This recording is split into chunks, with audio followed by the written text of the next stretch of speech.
So hello viewers, আসসালামু আলাইকুম। তো সবাই কেমন আছো? আশা করি সবাই ভালো আছো। তো আমরাও ভালো আছি। তো আজকের ভিডিওটা কি নিয়ে অবশ্যই থাম্বনেল দেখে বুঝে ফেলছেন। তো আজকে আমরা অনেক খুশি, কারণ আমরা যেতেছি হবিগঞ্জে। হবিগঞ্জ থেকে আমরা চিঠিটা আনার জন্য। তো রাস্তায় গাড়ি পাইতেছি না, তাই জন্য হাঁটা শুরু করলাম। তো অনেক জায়গা হাঁটার পর একটা গাড়ি পাইলাম, গাড়িতে উঠে বসলাম। গাড়িতে উঠে বসার পর আমার অনেক ভালো লাগতাছে, কারণ অনেক কষ্ট পরিশ্রম করে এই চিঠিটা আনা লাগে।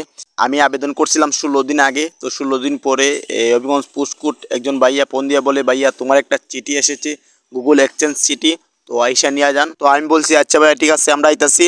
তো ভাইয়া যে সময় ফোন দিছিল সেই সময় আমরা ছিলাম ইউটিউবে ভিডিও বানানোর জন্য। তো ভিডিও বাদ দিয়ে হবিগঞ্জে রওনা দিলাম। তো আমার কাছে অনেক ভালো লাগতাছে, কারণ ভালো লাগা কথা হই, কারণ এই চিঠিটা পাওয়া তো সহজ না। এই চিঠিটা পাইতে হলে অনেক পরিশ্রম করা লাগে। তো ফাইনালি চিঠিটা হাতে পেয়ে গেলাম। তো অনেক ভালো লাগতাছে চিঠিটা পেয়ে, খুশি খুশি লাগতাছে। সাধারণ কোনো চিঠি না। তো চিঠিটা হাতে পেয়ে বাড়ির দিকে রওনা দিলাম। তো এত দূর আইসি মোবাইল ছাড়া, এটা আলহামদুলিল্লাহ সব আপনাদের ভালোবাসা। কারণ যেহেতুগুলো আপনাদেরকে ভিডিও দেই, সবগুলা ভিডিও হলো আমার বন্ধু বান্ধবের মোবাইল দিয়ে ভিডিও দেই। তো আমার ভালো একটা ফোন নাই। তো আমার বন্ধু বান্ধব অনেক সাপোর্ট করছে আমারে। তো সাপোর্ট না করলে এই জায়গায় আসতে পারতাম না মোবাইল ছাড়া। তো আপনারা বেশি বেশি সাপোর্ট করবেন। আর সবাই ভালো থাকবেন, সুস্থ থাকবেন। আল্লাহ হাফেজ।